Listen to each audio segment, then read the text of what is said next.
الحمد لله الذي هدانا إلى سبيل الهداية والعرفان وجعلنا من أهل الإسلام والإيقان ونشهد أن لا إله إلا الله وحده لا شريك له شهادة بالقلب واللسان ونشهد أن سيدنا وسندنا وحبيبنا وإمامنا ومرشدنا ومخدومنا وشفيعنا وكريمنا وأفضلنا وأكملنا وأجملنا وحبيبنا وحبيب ربنا وطبيبنا وطبيب قلوبنا ومولانا محمدا عبده ورسوله الذي عرفنا ما يدخلنا الجنان وعلى آله وأصحابه أكمل أهل الإيمان وسلم تسليما كثيرا كثيرا. أما بعد فأعوذ بالله من الشيطان الرجيم. بسم الله الرحمن الرحيم. إنا نحن نزلنا الذكر وإنا له لحافظون. قال الله تبارك وتعالى في مقام آخر: وننزل من القرآن ما هو شفاء ورحمة للمؤمنين. قال النبي صلى الله عليه وسلم: اقرأوا القرآن فإنه يأتي يوم القيامة شفيعا لأصحابه. قال النبي صلى الله عليه وسلم: إن الله يرفع بهذا الكتاب أقواما ويضع به آخرين، أو كما قال عليه الصلاة والسلام. صدق اللہ العظیم. درود پاک پڑھیں بھی سارے حضرات مل کے بلند آواز سے. اللہم صلی علی محمد وعلی آل محمد کما صلیت علی ابراہیم وعلی آل ابراہیم انک حمید مجید. اللہم بارک علی محمد وعلی آل محمد کما بارکت علی ابراہیم وعلی آل ابراہیم انک حمید مجید. جہاں میں انقلاب آیا ہے قرآن کی تلاوت سے، جہاں میں انقلاب آیا ہے قرآن کی تلاوت سے، منور ہے جہاں قرآن کے نور صداقت سے. یہی قرآن محبوب خدا کے دل پہ اترا تھا، ہدایت بن کے آیا تھا، زمانے بھر پہ چمکا تھا. ہوا عثمان ذو النورین کا دل پرضیا اس سے، علی ابن ابی طالب بنے شیر خدا اس سے. اسی نے ابن قاسم کے عزائم کو ابھارا ہے، اسی نے غزنوی کے حوصلوں کو بھی نکھارا ہے. اسی قرآن نے ہم کو حافظ و قاری بنایا ہے، رسول اللہ کے منبر پر اسی نے ہی بٹھایا ہے. انتہائی قابل قدر علماء کرام، طلباء اعظام، بزرگان محترم، عزیزان گرامی قدر، معززین علاقہ، دوستوں، نوجوان ساتھیوں اور بھائیوں، اور جہاں تک میری آواز پہنچ رہی ہے سماعت فرمانے والی باعفت باحیا ماؤں، بہنوں، بیٹیوں، انتہائی محبوب و محترم مولانا عابد لطیف صاحب اور ان کے دیگر پرخلوص رفقائے کرام کی محبت بھری دعوت پر ان کے والد گرامی جناب حاجی عبداللطیف صاحب رحمہ اللہ تعالی کے سجائے ہوئے اس خوبصورت گلشن میں آپ حضرات سے مخاطب ہونے کی سعادت نصیب ہو رہی ہے۔ آج کی یہ تقریب ان خوش قسمت اور خوش نصیب طلباء کے اعزاز میں منعقد کی گئی ہے کہ جن کو خلاق عالم نے اپنے کلام مقدس کی دولت دینے کے لیے منتخب فرمایا اور محض اپنی رحمت اور فضل و کرم سے ان کے سینے کو اللہ کے قرآن کا خزینہ بنا دیا۔ آج ان کے اعزاز میں ایک چھوٹی سی جھلک پیش کی جا رہی ہے ان کی عزت و تکریم اور ان کے ساتھ محبت اور خوشی کے اظہار کی۔ یہ ایک ٹریلر ہے، یہ ایک جھلک ہے، ان کا حقیقی پروٹوکول تو اس دن سامنے آئے گا جب میرے رب کی بارگاہ میں ان کے اعزاز و اکرام کے لیے خلاق عالم ان کے اوپر عرش معلیٰ کا سایہ کریں گے، اپنے فرشتوں کو حکم دیں گے کہ ان کے لیے بہترین قسم کے جنت کے لباس کا انتظام کیا جائے، ان کے والدین کے سروں پہ اعلیٰ قسم کے تاج رکھے جائیں، ان کے لیے جنت کے دسترخوان اور جنت کے ممبر بچھائے جائیں، ان کو انتہائی پروٹوکول دیا جائے، ان کو عزت و عظمت سے نوازا جائے، ان کی سفارش کو قبول کرتے ہوئے کم از کم 10 افراد کو جن پہ جہنم واجب ہو چکی ان کو جہنم سے خلاصی دے کر اور نکال کے جنت میں داخل کیا جائے۔ عجیب منظر ہوگا اس وقت جب حفاظ قرآن کو میرا رب عزت و تکریم کے اعلیٰ درجات سے نوازے گا۔ تو کئی ہوتے ہیں نا جن سے یہاں بھی برداشت نہیں ہوتا ان سے وہاں بھی برداشت نہیں ہوگا، تو وہ سوچ میں پڑیں گے اور پوچھنے پہ مجبور ہوں گے کہ آخر یہ اللہ کے لگتے کیا ہیں کہ ان کو اللہ تعالیٰ اتنی عزت، اتنی تکریم، اتنا پروٹوکول کیوں دیے جا رہے ہیں؟ تو دو جواب اس کے نبی پاک صلی اللہ علیہ وسلم کے فرمان عالی میں پہلے سے موجود ہیں۔ جن کو یہ اعتراض ہوگا کہ پروٹوکول کیوں دیا جا رہا ہے، اس کا جواب اللہ کے نبی کے فرمان میں پہلے سے مشروط ہے کہ اشراف امتی حملۃ القرآن، کہ جس طرح تمہارے ہاں کچھ لوگ VIP ہوا کرتے ہیں، اسی طرح اللہ کی نظر میں میری امت کے VIP لوگ قرآن والے ہیں۔ اور جو یہ پوچھیں گے کہ لگتے کیا ہے اللہ کے، تو اس کا جواب اللہ کے حبیب نے بتایا، ہوا اہل القرآن اہل اللہ وخاصتہ، فرمایا اللہ قرآن والوں سے ایسے پیار کرتے ہیں جیسے لوگ اپنے گھر والوں سے پیار کرتے ہیں۔ جس طرح کسی کو اپنے اہل و عیال سے محبت ہوتی ہے، اسی طرح اللہ کو قرآن والوں سے محبت ہے۔ تو قرآن والا ہونا، قرآن سے تعلق کا قائم ہو جانا، قرآن کی دولت کا مل جانا، قرآن پڑھنے پڑھانے کی سعادت کا مل جانا، یہ بڑے نصیبے کی بات ہے۔ کوئی کہتے ہیں فلاں چیز فلاں جگہ سے ملتی ہے، کوئی کہتے ہیں فلاں شے فلاں دکان سے ملتی ہے، فلاں چیز فلاں مارکیٹ سے ملتی ہے، فلاں ڈگری فلاں یونیورسٹی سے ملتی ہے، فلاں سند فلاں کالج سے ملتی ہے، فلاں سرٹیفکیٹ فلاں اکیڈمی سے ملتا ہے۔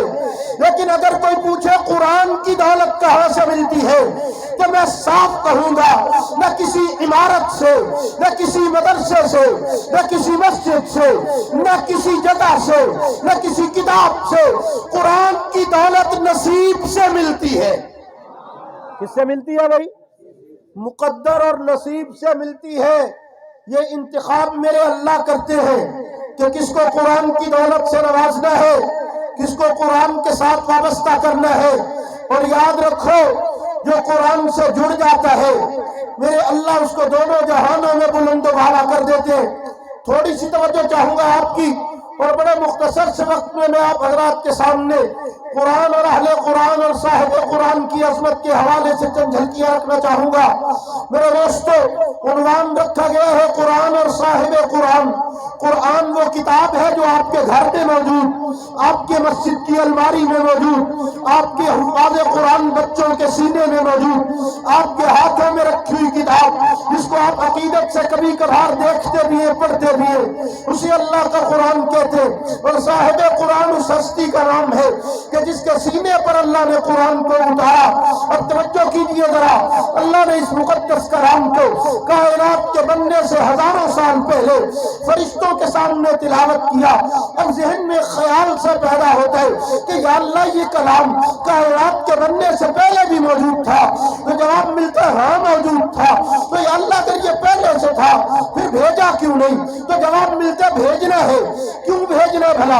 انسانیت کی رہنمائی کے لیے، انسانیت کی ہدایت کے لیے۔ تو یا اللہ انسانیت تو موجود تھی، ہدایت کی ضرورت بھی تھی، تو آدم علیہ السلام آئے، تو نے قرآن نہیں بھیجا۔ نوح علیہ السلام آئے، تو نے قرآن نہیں بھیجا۔ ادریس علیہ السلام آئے، تو نے قرآن نہیں بھیجا۔ شیس علیہ السلام آئے، قرآن نہیں بھیجا۔ یا اللہ ابراہیم علیہ السلام آئے، قرآن نہیں آیا۔ اسماعیل علیہ السلام آئے، قرآن نہیں آیا۔ اسحاق علیہ السلام آئے، قرآن نہیں آیا۔ یعقوب علیہ السلام آئے، قرآن پھر بھی نہیں آیا۔ حضرت یوسف علیہ السلام آئے، قرآن نہیں آیا۔ ایوب علیہ السلام آئے، قرآن نہیں آیا۔ داؤد و سلیمان علیہ السلام آئے، قرآن نہیں آیا۔ حضرت زکریا آئے، حضرت یحییٰ آئے، قرآن نہیں آیا۔ حضرت دانیال آئے، قرآن نہیں آیا۔ حضرت الیاس آئے، قرآن نہیں آیا۔ حضرت یونس آئے، قرآن نہیں آیا۔ حضرت ذوالکفل آئے، قرآن نہیں آیا۔ یا اللہ کب بھیجنا ہے؟ حضرت موسیٰ علیہ السلام آئے، آ کے چلے گئے، قرآن پھر بھی نہیں آیا۔ حضرت عیسیٰ علیہ السلام آئے، زندہ آسمانوں پہ اٹھا لیے گئے، قرآن تو ابھی تک نہیں آیا۔ کب آئے گا؟ کب بھیجا جائے گا؟ تو جواب ملتا ہے فاروقی بتا 136 چک کے رہنے والوں کو کہ قرآن تب بھیجوں گا جب قرآن جیسا نبی آئے گا۔ بلند آواز سے ابھی بھائی ذیشان صاحب بتا رہے تھے کہ بول دیو پر تکا لا کے، تو میں تو انی باری تکا نہیں لانا، میں تو تانوں ایکو باری کہنا بولو گے تو ٹھیک ہے، نہیں تو پھر تقریر جڑی آخر دعوانا تے مکنی ہو انا للہ تے مک جائے۔ ایک مولوی صاحب جی نا تقریر کرن جو گئے تو انہاں جناب تقریر تے شروع کر دی، اگے مجمع چپ، وہ کہن بھی بولے ہو نہ جی۔ مولوی صاحب بیچارے سمجھ گئے کہ سوگوار ماحول ہے تے کہ انہاں تقریر مکائیے، تو انہوں جو مکان لگے نا تقریر مکائی دی کہیں جے واخر دعوانا ان الحمدللہ۔ مولوی صاحب نے بھول گیا کہ کہنا کی، وہ مجمع دی حالت ویکھ کے آکھدے نے اچھا پھر انا للہ و انا الیہ راجعون، تو یہ ہن تسی انج دی سبحان اللہ کی تو پھر اتنے تو پھر انا للہ ہی بن دی ہے میرا خیال۔ اونچی آواز سے سارے مل کے بولو، اگر آپ کو میری بات سمجھ میں آ رہی ہے تو آپ کی مجھے سمجھ میں آنی چاہیے، کہو مل کے سبحان اللہ۔ یہ میرا نام نہیں ہے، یہ اللہ کی تعریف ہے، اس سے آپ کو ہی فائدہ ہوگا۔ میں نے آپ کی سبحان اللہ ساتھ تو لے نہیں جانی، آپ کے نامہ اعمال میں درج ہوگی، آپ کو فائدہ ہوگا، مجھے کہلوانے کا اجر مل جائے گا، آپ کو کہنے کا اجر مل جائے گا۔ پھر سے کہو ایک بار، یا اللہ قرآن نہیں بھیجا اور میں بھیجوں گا تب جب قرآن جیسا نبی آئے گا۔ میں نے کہا یا اللہ یہ قرآن جیسا کیا مطلب؟ فرمایا میچ کر کے بھیجنا ہے۔ اچھی بولو، ترجمہ کر رہا ہوں میں انہیں، میچ کر کے بھیجنا ہے۔ یا اللہ یہ میچ کرنا، پہلے ہوتا تھا عورتوں کو شوق ہوتا تھا میچنگ کا، تو وہ کتنی کی میچنگ کرتی تھی؟ بس اتنی کہ اے نا جی میں اے سوٹ لیا تے دوپٹہ نال دا نہیں آیا تے دوپٹہ رنگا لیا تو ہوگی میچنگ، بس اتنی کی میچنگ ہوتی تھی۔ پھر ماشاءاللہ ترقی ہو گئی، پھر نواں پاکستان بن گیا، پھر انقلاب آ گیا ہے، پھر پتہ نہیں کیا سے کیا ہو گیا، تو اب اللہ اکبر کبیرہ، اب آپ کو مجھ سے زیادہ پتہ ہے کہ میچنگ کتنی ہوتی ہے۔ پہلے جناب شلوار سے قمیض میچ، قمیض سے دوپٹہ میچ، دوپٹے سے پرس میچ، پرس سے موبائل میچ، موبائل کا کور میچ، پھر جناب جو جیولری پہنی ہے اس کے جناب جو ناگ اور موتی ہیں ان کا رنگ میچ، پھر جناب اب آگے آگے ترقی ہو رہی ہے، اب بیوی کے ساتھ خاوند میچ، خاوند کے ساتھ بیوی میچ۔ تو چلو یہ عورتوں کی حد تک تو ٹھیک تھا، اب تو مرد بھی ماشاءاللہ ہم پہ بیٹھے ہوتے ہیں کہ فیشن کر دے، پالش کر دے، میچ کر دے۔ وہ خیر تے ہم تینوں کی ہویا بھئی یہ بھی میچ۔ اب جناب میچنگ اتنی زیادہ جناب ہر چیز میچ کر کے استعمال کی جا رہی ہے، تو اس کا مطلب ہے انسانی فطرت میچنگ کو پسند کرتی ہے کہ ملتا جلتا آپس میں میچ ہو تو اچھا لگتا ہے۔ اللہ پر رحمت نوری، ایک تو تم میچ کرتے ہو نا، ایک میں نے میچ کیا، ادھر آؤ میں دکھاؤں میں نے قرآن کو صاحب قرآن سے کتنا میچ کیا ہے۔ اونچی آواز سے کتنا میچ کیا یا اللہ قرآن بھیجا نہیں، عیسیٰ علیہ السلام آ کے آسمانوں پہ اٹھا لیا کہ ابھی بھی قرآن نہیں آیا، اور میں بھیجوں گا تب جب قرآن جیسا نبی آئے گا۔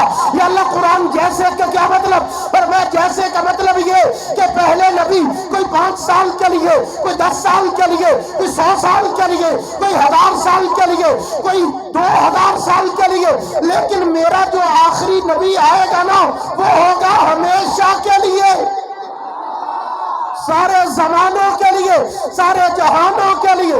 تو قرآن بھی سارے جہانوں کے لیے، نبی بھی سارے جہانوں کے لیے، قرآن بھی سارے زمانوں کے لیے، نبی بھی سارے زمانوں کے لیے۔ سب سے سچا نبی، سب سے سچی کتاب، سب سے آخری نبی، سب سے آخری کتاب، میچنگ اتنی کی، کتاب بھی آخر میں، نبی بھی اونچی آواز سے۔ اس کتاب کے بعد کتاب کوئی نہیں، جس نبی پہ آئے گی اس نبی کے بعد نبی کوئی نہیں۔ صرف اسی پہ بس نہیں، یہ تو میں نے ابھی آپ کو صرف جھلکی دی ہے، میں آپ کو بتاتا ہوں کتنی میچنگ ہے بڑا۔ حضرت شاہ ولی اللہ محدث دہلوی رحمۃ اللہ علیہ اصول تفسیر پہ کتاب لکھتے ہیں، ہمارے نصاب میں پڑھائی جاتی ہے، کتاب کا نام ہے الفوز الکبیر۔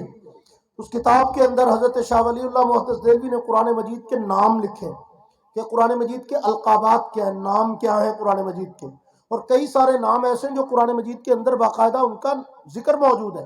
30 کے قریب نام لکھے حضرت شاہ صاحب نے کہ جو قرآن مجید کے نام ہیں، قرآن مجید کا ٹائٹل ہے، قرآن مجید کا عنوان ہے۔ اب وہ نام کون کون سے وہ لکھے ہوئے ہیں۔ اب میں نے جب پڑھنے شروع کیا نا تو میں نے کہا ان کا ترجمہ ہی کر لوں۔ جب میں نے ان کا ترجمہ کیا، معنی معلوم کیا، تو مجھے ایسے لگا جیسے اللہ نے یہ نام ادھر ادھر سے نہیں لیے بلکہ میرے نبی کی اداؤں کو چن کے قرآن کا ٹائٹل بنا دیا ہے، میرے نبی کی سیرت کے نقوش کو قرآن کا عنوان بنا دیا ہے، میرے نبی کی مسکراہٹ کو قرآن کا ٹائٹل بنا دیا ہے، میرے نبی کی سیرت سے چن کے اللہ نے قرآن کا عنوان رکھے ہیں۔ اب ذرا میچنگ دیکھیے نا، اللہ نے قرآن مجید کے نام ذکر کیے، ان ناموں میں مصطفیٰ کی میچنگ، مصطفیٰ سے تعلق کی خوشبو نظر آتی ہے۔ قرآن کا ایک نام ہے الذکر، اور ذکر کا معنی ہے یاد رہنے والی کتاب، نبی بھی یاد رہنے والا، کتاب بھی یاد رہنے والی۔ قرآن کا ایک نام ہے الفصل، الفصل کا معنی فیصلہ کرنے والی، نبی بھی فیصلہ کرنے والا، کتاب بھی فیصلہ کرنے والی۔ قرآن کا ایک نام ہے الحکمہ، الحکمہ کا معنی حکمتوں کے موتیوں والی، نبی بھی حکمتوں والا، کتاب بھی حکمتوں والی۔ کتاب کا ایک نام ہے المہیمن، المہیمن کا معنی جہنم سے بچانے والی، نبی بھی جہنم سے بچانے والا، کتاب بھی جہنم سے بچانے والی۔ اور قرآن مجید کا ایک نام ہے الحکیم، الحکیم کا معنی حکمتوں والی، نبی بھی حکمتوں والا، کتاب بھی حکمتوں والی۔ قرآن کا ایک نام ہے العزیز، العزیز کا معنی غالب رہنے والی، نبی بھی غالب رہنے والا، کتاب بھی غالب رہنے والی۔ قرآن کا ایک نام ہے الشریف، الشریف کا معنی شرافت والی، نبی بھی شرافت والا، کتاب بھی شرافت والی۔ قرآن کا ایک نام ہے المجید، المجید کا معنی بزرگی والی، نبی بھی بزرگی والا، کتاب بھی بزرگی والی۔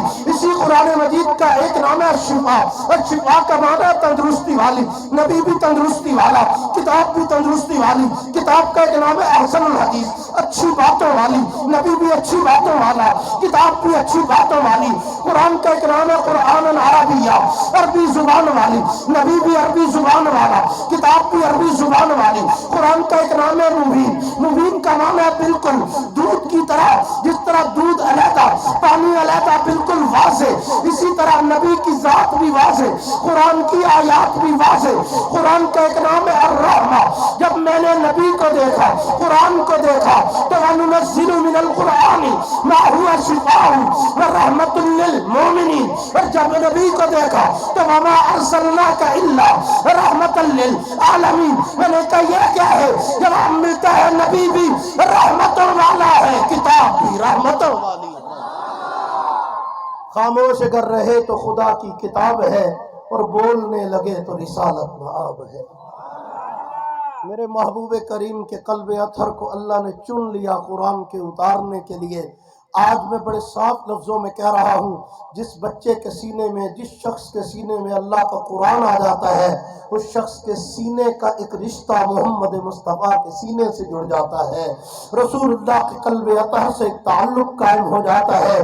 بڑے نصیبے والا ہے وہ جس کے مقدر میں قرآن آ جائے، جس کو اللہ اپنی اعلیٰ کتاب کے لیے چن لے۔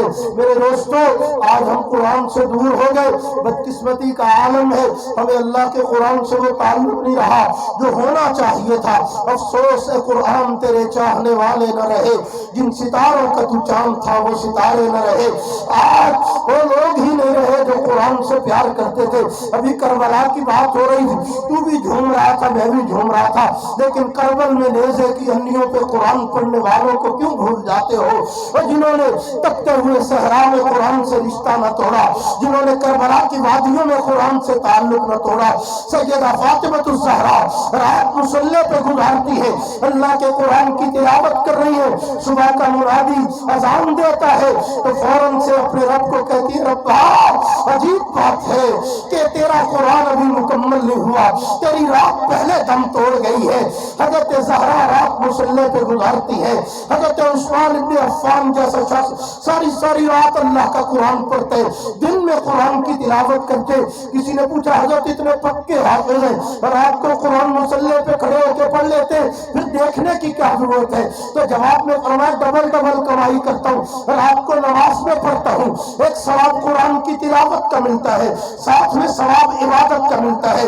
صبح قرآن دیکھ کے پڑھتا ہوں، ایک ثواب تلاوت کا ملتا ہے، دوسرا اللہ کے کلام کی زیارت کا ملتا ہے۔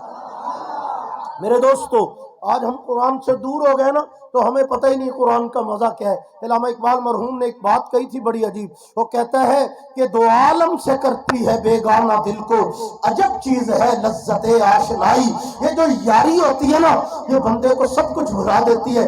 آج ہم کسی کو بتایا کرتے تھے نا پہلے کہ وہ ساری رات قرآن میں گزر جاتی، ساری رات مصلی پہ کھڑے ہو کے قرآن پڑھتے، تو لوگ ہمیں پاگل سمجھتے تھے کہ مولوی وڈیاں شڈنڈے ہیں، وڈیاں کہ رات قرآن میں گزر جاتی، وہ تھک دے نہیں ہے۔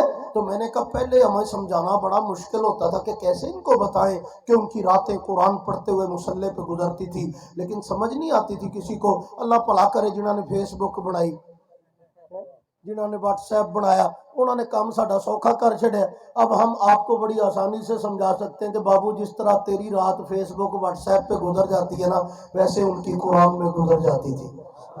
تو اس پہ بور نہیں ہوتا، کیوں؟ تجھے چسکا اس کا ہے، تجھے مزہ اس میں ہے، تیری راحت اس میں ہے، تیری لذت اس میں ہے۔ ان کی لذت اللہ نے قرآن میں رکھی تھی۔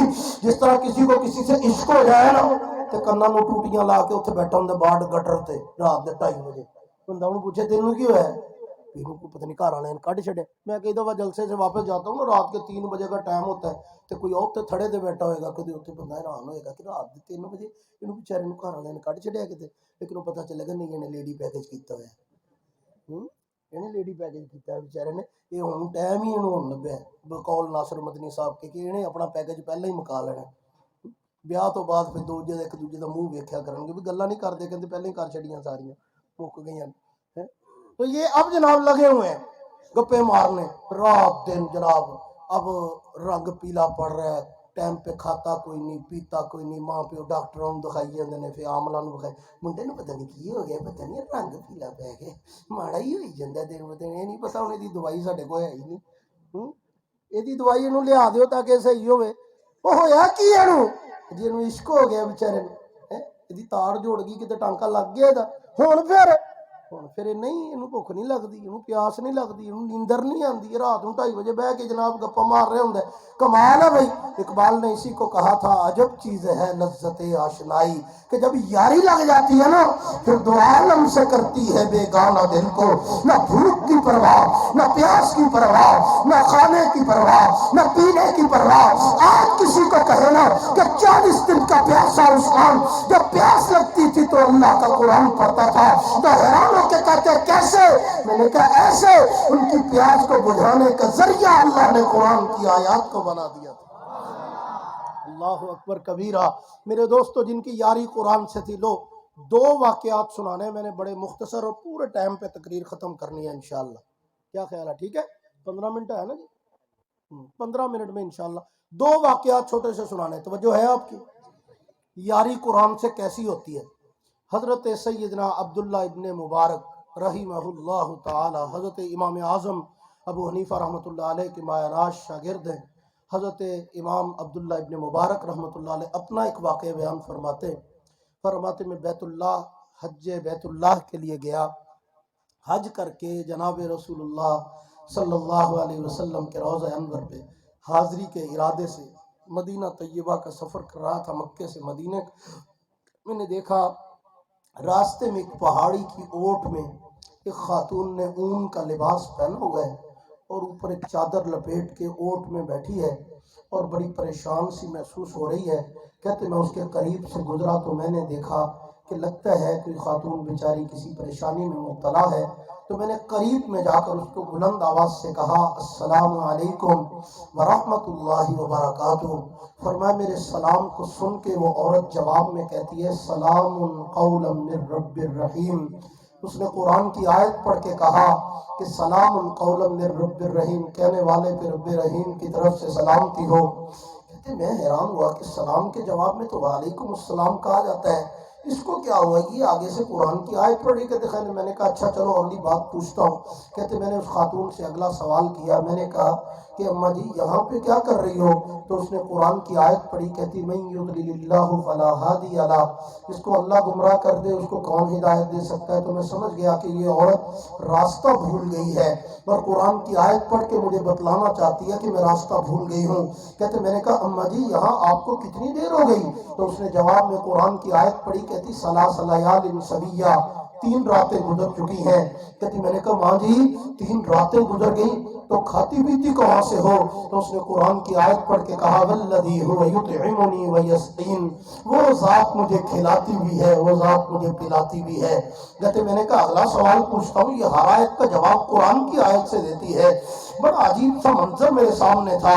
کہتے میں نے اس خاتون سے کہا کہ ماں جی میرے پاس تھوڑا سا کھانا ہے، اگر آپ پسند فرمائیں تو میں کھانا آپ کے لیے پیش کروں۔ تو اس عورت نے مجھے جواب میں کہا وَأَتِمُّ الصِّيَامَ إِلَى اللَّيْلِ، وہ قرآن کی آیت پڑھ کے کہتی اللہ کا حکم ہے کہ روزوں کو رات تک پورا کیا کرو۔ تو میں نے کہا روزوں کے یہ کون سے دن ہیں؟ یہ تو رمضان کا مہینہ نہیں ہے۔ تو اس نے کہا وَمَن تَطَوَّعَ خَيْرًا فَهُوَ خَيْرٌ لَهُ، اللہ نے قرآن میں بتایا نا نفلی رکھ لیا کرو تمہارے لیے بہتر ہے۔ کہتے میں نے کہا کیسی عجیب خاتون ہے۔ کہتے میں نے کہا اچھا ماں جی جب نماز کا وقت آتا ہے وضو کیسے کرتی ہو؟ اس نے کہا فَلَمْ تَجِدُوا مَاءً فَتَيَمَّمُوا صَعِيدًا طَيِّبًا، رب نے اجازت دے رکھی ہے نا، قرآن کی آیت پڑھ کے کہتی ہے کہ جب تمہیں پانی نہ ملے تو تم مٹی سے تیمم کر لیا کرو۔ تو میں پاک مٹی سے تیمم کر کے نماز پڑھ لیتا ہوں۔ کہتے میں نے کہا اچھا اگر آپ اجازت دیں تو میں ایک دو باتیں مجھے بڑی عجیب لگ رہی ہیں پوچھنا چاہتا ہوں۔ پہلی بات یہ کہ میری بولی میں گفتگو کیوں نہیں کرتی؟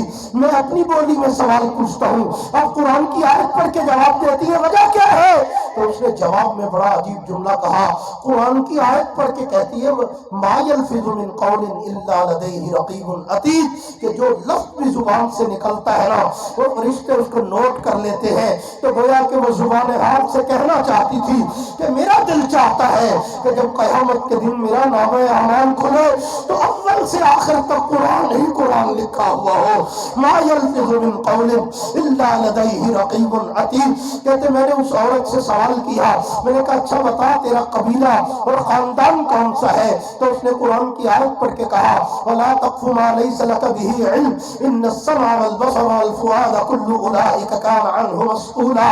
ایسی باتوں کے پیچھے مت پڑ جایا کرو جن باتوں کا تمہیں علم نہ ہو۔ اچھا میں نے کہا چلیے میں آپ کے لیے آسانی کر دیتا ہوں کہ میں آپ کو لے جاتا ہوں، اونٹنی پہ بٹھا کے میں نے اپنی اونٹنی کو سامنے رکھا، میں نے کہا اچھا آپ اونٹنی پہ سوار ہو جائیے تو میں آپ کو آپ کے قافلے سے ملا دیتا ہوں۔ تو وہ اونٹنی پہ سوار ہونے لگی اور اونٹنی بتکی تو وہ عورت زمین پہ آ گری، اس کو چوٹ لگی اور اس نے قرآن کی آیت پڑھی وما اصابکم من مصیبت فبما کسبت ایدیکم ویعفو عن کثیر، کہ جو بھی کوئی تکلیف پہنچتی ہے انسان کے اپنے اعمال کی وجہ سے ہوتی ہے۔ کہ کہتے میں نے کہا کہتی صابر و شاکر عورت ہے. کہتے میں نے کہا اچھا میں اونٹنی کو بٹھاتا ہوں, اس کا گھٹنا باندھ دیتا ہوں تاکہ یہ بت کے نہ پھر بیٹھ جانا. اس نے مجھے قرآن کی آیت پڑھ کے کہا فَفَهَّمْنَاهَا سُلَيْمَانَ, جس طرح اللہ نے سلیمان کو عقل اور سمجھ دی تھی نا, تو نے اب سمجھداری والی بات کی ہے. کہتے میں نے اونٹنی کا گھٹنا باندھا, وہ عورت سوار ہوئی, سوار ہوتے ہی قرآن کی آیت پڑھ کے کہتی ہے سبحان الذی سخر لنا ھذا وما كنا له مقرنین وانا الی ربنا لمنقلبون. پاک ہے وہ ذات جس نے اس سواری کو میرے لیے مسخر کر دیا. کہتے میں نے اس اونٹنی کی مہار کو پکڑا اور جب چلنے لگا تو تیزی سے چل رہا تھا. اس عورت نے اللہ کے قرآن کی آیت پڑھ کے مجھے کہا وقصد فی مشیک واغضض من صوتک. میں اونچی اونچی آواز سے ہولی گا رہا تھا اور ساتھ میں تیز تیز چل رہا تھا. اس نے قرآن کی آیت پڑھ کے کہا وقصد فی مشیک واغضض من صوتک, اپنی رفتار میں آہستگی پیدا کرو, اپنی آواز کو بھی پست رکھو. کہتے میں نے آہستہ آواز سے شعر پڑھنے شروع کر دیے اور اونٹنی کو آہستہ آہستہ چلانا شروع کیا تو مجھے قرآن کی آیت پڑھ کے مخاطب کر کے کہتی ہے فَقْرَؤُوا مَا تَيَسَّرَ مِنَ الْقُرْآنِ. شعر جو پڑھ رہا ہے تو کہیں سے قرآن آتا ہے تو وہ پڑھ لے, جہاں سے آسان لگتا ہے وہاں سے قرآن کی تلاوت کر. کہتے میں نے قرآن کی تلاوت شروع کی تو وہ قرآن کی آیت پڑھ کے کہتی وَمَا يَذَّكَّرُ إِلَّا أُولُو الْأَلْبَابِ. عقل مند بندے ہوتے ہیں جو نصیحت کا فائدہ اٹھاتے ہیں, جو نصیحت پہ عمل کیا کرتے ہیں. کہتے میں اونٹنی کو لے کے جا رہا ہوں, فرمایا میرے ذہن میں خیال آیا یہ عورت اپنے آپ کو بڑا سمجھتی ہے, یہ جناب قرآن کی آیتوں میں جواب دیتی ہے لیکن ابھی میں دیکھتا ہوں کہاں تک یہ قرآن پڑھے گی. کہتے میں نے کہا اما بتا تو صحیح آگے قافلہ نظر آ رہا ہے, اس قافلے میں میں کس کو پکاروں, کون ہے تیرا؟ تو اس نے جواب میں قرآن کی آیت پڑھی. کہتی المال والبنون زینت الحیات الدنیا, مال اور بیٹے دنیا کی زندگی کی زینت ہے. میں سمجھ گیا کہ اس عورت کے بیٹے اس قافلے کے اندر اپنا مال تجارت لے کے جا رہے ہیں. کہتے میں نے کہا اما میں کیسے پہچانوں گا, کیسے پتا چلے گا تیرے بیٹوں کی کیسے کیا نشانی کیا ہے؟ تو اس نے جواب میں قرآن کی آیت پڑھی. کہتی وَعَلَامَاتٍ وَبِالنَّجْمِ هُمْ يَهْتَدُونَ. جس طرح لوگ ستاروں کو دیکھ کے راستہ تلاش کرتے نا, میرے بیٹے بھی قافلے کے راہبر ہیں. کہتے میں نے کہا اچھا پہلے نام بتا ان کے. تو اس نے کہا یہ کون سی بات ہے؟ اس خاتون نے قرآن کی 3 آیتیں پڑھی. کہتی وَاتَّخَذَ اللَّهُ إِبْرَاهِيمَ خَلِيلًا وَكَلَّمَ اللَّهُ مُوسَىٰ تَكْلِيمًا. یا یحییٰ خُذِ الْکِتَابَ بِقُوَّةٍ. میرے ایک بیٹے کا نام ابراہیم ہے, ایک بیٹے کا نام موسیٰ ہے, ایک بیٹے کا نام یحییٰ ہے. کہتے میں نے جا کے آواز دی تو قافلے میں سے 3 چاند سے مکھڑے والے نوجوان آ کر میرے سامنے کھڑے ہو گئے. کہتے میں نے ان کو ان کی والدہ سے ملایا, انہوں نے میرے شکریہ ادا کیا اور جا کے ایک طرف بیٹھ گئے جہاں پہ پڑاؤ تھا. اس عورت نے فوراً سے قرآن کی آیت پڑھ کے اپنے بچوں کو مخاطب کیا. کہتی فَبَعَثُوا أَحَدَكُمْ بِوَرِيقِكُمْ هَٰذِهِ إِلَى الْمَدِينَةِ فَلْيَنظُرْ أَيُّهَا أَزْكَىٰ طَعَامًا فَلْيَأْتِكُمْ بِرِزْقٍ مِّنْهُ وَلْيَتَلَطَّفْ. کہ اپنے میں سے کسی ایک کو بازار بھیجو اور بہترین سا کھانا لے کے آئے, وہ اس کو کھلائے. کہتے کھانا آ گیا, دسترخوان پہ چن دیا گیا. مجھے کہنے لگی قرآن کی آیت پڑھ کے کہتی کلوا واشربوا ہنیئا بما اسلفتم فی الایام الخالیہ. کہ کھاؤ اور پیو, اللہ کا شکر ادا کرو. کہتے میں نے کہا ایسے تو نہیں کھاؤں گا, پہلے مجھے یہ راز تو بتاؤ کہ یہ کیا منظر ہے. میں اپنی بولی میں سوال کرتا ہوں, یہ قرآن کی بولی میں جواب دیتی ہے. تو اس کے بچوں نے اور اس کے بیٹوں نے کہا کہ آپ نے آج دیکھا ہے. بڑے والے نے کہا میری عمر 40 سال سے زائد ہے, میں نے 40 سالوں میں اپنی ماں کی زبان سے اللہ کے قرآن کے سوا کوئی جملہ نہیں سنا. 40 سالوں میں قرآن کے سوا کچھ نہیں سنا. تو حضرت عبداللہ ابن مبارک فرماتے ہیں پھر میں نے بھی قرآن کی آیت پڑھی. میں نے کہا ذالک فضل اللہ یؤتیہ من یشاء واللہ ذو الفضل العظیم. یہ میرے رب کی تقسیم ہے, یہ میرے رب کا فضل ہے. اس نے اس عورت کی زبان کو اپنے قرآن کے ساتھ جوڑ دیا. میرے دوستو, یہ تھے قرآن سے پیار کرنے والے لوگ جن کو قرآن سے محبت تھی, جو قرآن کو اپنی زندگی کا حصہ بناتے تھے. میں ایک چھوٹا سا واقعہ اور سنا کے بات کو سمیٹنے لگا ہوں. ہمارے ایک بزرگ گزرے ہیں حضرت مولانا دوست محمد قریشی سارے قید رحمت اللہ علیہ رحمت واسعہ. حضرت مولانا دوست محمد قریشی فرماتے میں پسماندہ سے علاقے, وہ جتوئی کے قریب کا علاقہ تھا کوٹ ادو کا, کہتے وہاں کا رہنے والا تھا. پسماندہ علاقہ تھا, غربت کا دورہ تھا, پیسے ہوتے نہیں تھے، گھر والوں سے ضد کی، اعلیٰ تعلیم کے لیے جانا ہے۔ کس کے لیے جانا ہے؟ اب یہ بھی آپ کی ٹیوننگ تھوڑی سی کرنی پڑے گی کہ اعلیٰ تعلیم کسے کہتے ہیں۔ ہمارے ہاں یہ بڑا مسئلہ ہے۔ ہم اچھے بڑے مسلمان ہیں ماشاءاللہ، کلمہ پڑھتے ہیں، لیکن ہم جو بچہ انگلینڈ چلا جائے، جو یورپ چلا جائے، جو آکسفورڈ یونیورسٹی میں چلا جائے، جو کسی اور ادارے میں پڑھنے چلا جائے، ہم کہتے ہیں اعلیٰ تعلیم حاصل کرنے کے لیے۔ اللہ کے بندو، کیسے مسلمان ہو تم؟ اعلیٰ اس میں تفضیل ہے، سب سے بڑا، سب سے اعلیٰ، سب سے بلند۔ عجیب لوگ ہو یار، قرآن کے ہوتے ہوئے کوئی اور بھی اعلیٰ تعلیم ہوتی ہے؟ حدیث پیغمبر سے بڑھ کے بھی کوئی اعلیٰ تعلیم ہوتی ہے؟ تم کہو جدید تعلیم کے لیے گیا، عصری تعلیم کے لیے گیا، یہ کچھ اور نام رکھ لو یار۔ مسلمان ہوتے ہوئے یوں نہ کہا کرو اعلیٰ تعلیم کے لیے۔ اللہ کی کبریائی کی قسم اٹھا کے کہتا ہوں، قرآن سے اعلیٰ تعلیم کوئی نہیں، اللہ کے دین سے بڑھ کے اعلیٰ تعلیم کوئی نہیں۔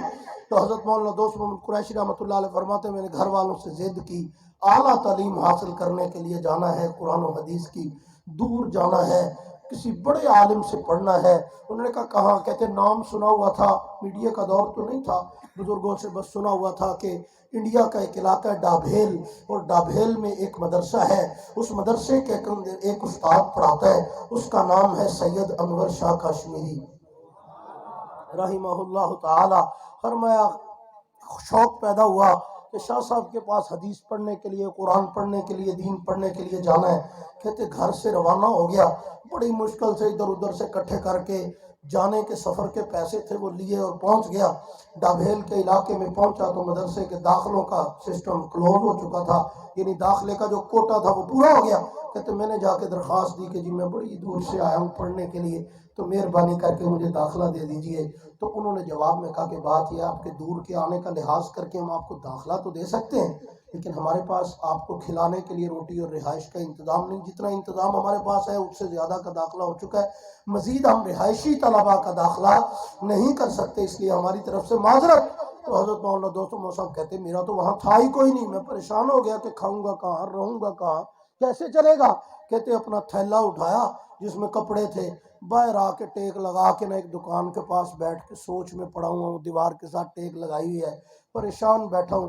کہتے ایک خاتون وہاں سے گزری اور مجھے کہتی او پتر کیا ہے تم؟ تو میں کہ جی میں پریشان ہوں۔ کہتی کس بات سے پریشان ہے؟ اس نے کہا دور سے آیا ہوں اللہ کا دین پڑھنے کے لیے، تو انتظام نہیں ہے ان کے پاس رہائش کا اور کھانے کا۔ وہ کہتے پڑھا دیں گے لیکن رہائش اور کھانے کا انتظام خود کرو۔ وہ خاتون مسکرائی، اس نے کہا پتر اٹھ، چک اپنا تھیلا تے آ میرے نال۔ کہتے جب میں گیا تو ایک کمرے کا مکان تھا، چھوٹا سا ایک کمرے کا مکان، وہ بیوہ خاتون تھی، اس کا کوئی نہیں تھا، ایک کمرے کا مکان تھا۔ اور بوڑھی خاتون مجھے کہتی پتر تو اللہ کا دین پڑھن آیا نا، تو میرا پتر پڑھن جایا کر، میں لوکاں دے گھراں وچ نا برتن صاف کرن جانی ہوں، وہ مینوں 2 روٹیاں دیندے نے، اج تو بعد میں 2 نہیں کھانیاں، ایک میں کھایا کراں گی، ایک تینوں کھوایا کراں گی، ٹھیک ہے نا، میں سویرے جایا کراں گی 2 روٹیاں لے آیا کراں گی، ایک تو کھا لیا کریں تے ایک میں کھا لیا کراں گا، تے شامی میں لے آیا کراں گی، ایک تو کھا لیا کریں تے ایک میں کھا لیا کراں گا، کھا لیا کراں گی، میں اپنے حصے دی ایک روٹی تینوں کھواواں گی، تے اے نال ایک بستر بچھا لے میرا پتر تے ایتھے سو جایا کر آ کے، تے جا پڑھن جا۔ حضرت فرماتے ڈوبتے کو تنکے کا سہارا، انے نو کی چاہیے نے 2 اکھاں، مجھے مل گیا سہارا۔ میں نے کہا مہربانی تیری ماں۔ تو میں نے کہا جا کے اگلے دن داخلہ لیا، پڑھنا شروع کر دیا، اور میں جتنی دیر میں وہاں رہا اتنی دیر وہ خاتون مجھے لوگوں کے برتن صاف کر کے روٹیاں لا کے دیتی، اور ایک روٹی مجھے کھلاتی اور ایک خود کھاتی۔ کہتے وقت گزرتا چلا گیا، میں فارغ ہوا، جب میں جانے لگا نا تو میرے سر پہ ہاتھ پھیر کے کہتی پتر اللہ تینوں جڑا نا قیامت دے دن شفاعت دی اجازت دینی ہے کہ جنہوں بخشوانا ہے بخشوا لے، تے اپنی اس ماں نوں بھول نہ جائیں، اپنی اس ماں نوں بھول نہ جائیں۔ حضرت مولانا قریشی کہتے ہیں میں اس سے وعدہ کر کے آیا کہ آپ تو میری محسنہ ہو، میں آپ کو کیسے بھول سکتا ہوں۔ کہتے میں آ گیا، کہتے کچھ وقت گزرا تو کچھ عرصے کے بعد مولانا دوست محمد قریشی رحمۃ اللہ علیہ فرماتے میں نے خواب میں اس عورت کو دیکھا، وہ جنت کے باغوں میں ٹہل رہی ہے، جنت کے باغوں میں ٹہل رہی ہے۔ تو مولانا قریشی فرماتے میں نے پوچھا ماں جی جنت تک کیسے پہنچی ہو؟ تو اس نے جواب میں کہا دوست محمد جنت دیاں راواں بڑیاں اوکھیاں سی، پر جتوں جتوں بھی لنگی ہے نا وہ ایک روٹی بڑی کام آئی ہے، وہ ایک روٹی بڑی کم آئی ہے جڑی میں تینوں لے آ کے کھواندی سی، وہ ایک روٹی کی برکت سے اللہ نے مجھے جنت کے باغوں تک پہنچا دیا۔ میرے دوستو ذرا سوچو نا، قرآن سے پیار کرنے والوں کو اللہ کتنا نوازتے ہیں، قرآن کی محبت کو اللہ کتنے چار چاند لگاتے ہیں۔ اسی لیے میرے حبیب نے فرمایا ان اللہ یرفع بہذا الکتاب اقواما، وہ افراد تو افراد قرآن سے جڑ جائے تو اللہ قوموں کے نصیب بدل دیتے ہیں، قوموں کے مقدر بدل دیتے ہیں۔ خود نہ تھے جو راہ پر اوروں کے ہادی بن گئے، کیا نظر تھی جس نے مردوں کو مسیحا کر دیا، درفشانی نے تیری قطروں کو دریا کر دیا، دل کو روشن کر دیا، آنکھوں کو بینا کر دیا، آدمیت کا غرض سامان مہیا کر دیا، ایک عرب نے آدمی کا بول بالا کر دیا، کس نے قطروں کو اٹھایا اور دریا کر دیا، کس نے ذروں کو اٹھایا اور صحرا کر دیا، کس کی حکمت نے یتیموں کو کیا در یتیم اور غلاموں کو زمانے بھر کمالا کر دیا۔ قرآن اپنے ساتھ جڑنے والوں کو رسوا نہیں ہونے دیتا، قرآن اپنے تعلق کو نبھانے والوں کو ذلیل نہیں ہونے دیتا۔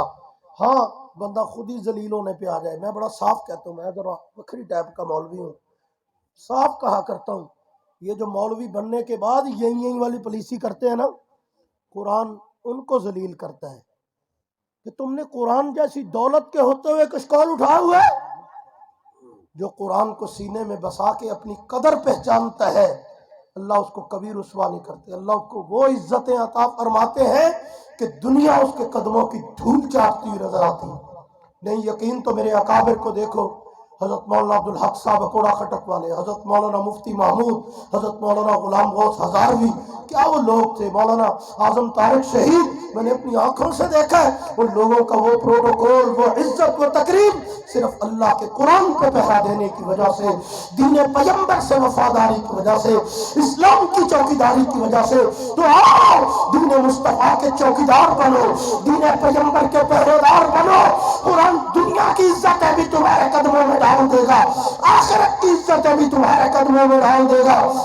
میرے دوستوں میں آج یہاں پہ ایک بات بڑی صاف آخر میں کہنا چاہتا ہوں کہ کل قیامت کے دن اللہ کے دربار میں جانا ہے کہ نہیں جانا، ہونا ہے پیش، ہونا ہے نا، تو کوئی شارٹ کٹ ہے آپ کے پاس، کوئی آپ نے سنبھال کے رکھا ہو جو اللہ کے دربار میں لے جا کے آپ شناختی کارڈ دکھائیں گے اور کام چل جائے گا، ایسا کچھ نہیں ہے نا؟ کیا ہے، کچھ اعمال ہیں وہ بھی پیش کرنے کے قابل نہیں، کمزور ہیں، عبادات ہیں ان میں بھی 100 کوتاہیاں ہیں، 100 کمزوریاں ہیں، 100 معاملات ہیں، لیکن اس سب کے باوجود ہم اللہ کی بارگاہ میں پیش تو ہونا ہے نا۔ تو جس طرح میں نے حضرت قریشی رحمۃ اللہ علیہ کا واقعہ سنایا، تو کوئی تھوڑا سا ایسا انداز اللہ کی بارگاہ میں لے جاؤ